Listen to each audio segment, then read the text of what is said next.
Kia Sportage QL, Climate Control Air Filter Replacement. The climate control air filter should be replaced according to the maintenance schedule. Replacement.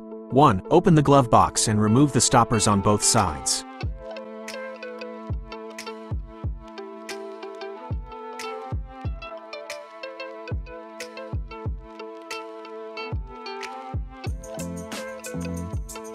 Two. With the glove box open, pull the support strap.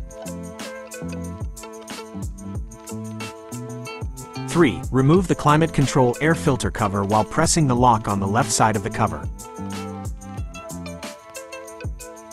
4. Replace the climate control air filter. 5. Reassemble in the reverse order of disassembly. When replacing the climate control air filter, install it properly. Otherwise, the system may produce noise and the effectiveness of the filter may be reduced. If the vehicle is used in heavily polluted cities or on dusty, rough roads for extended periods, it should undergo more frequent inspections and have replaced sooner. I hope this information is helpful. Please let me know if you have any other questions.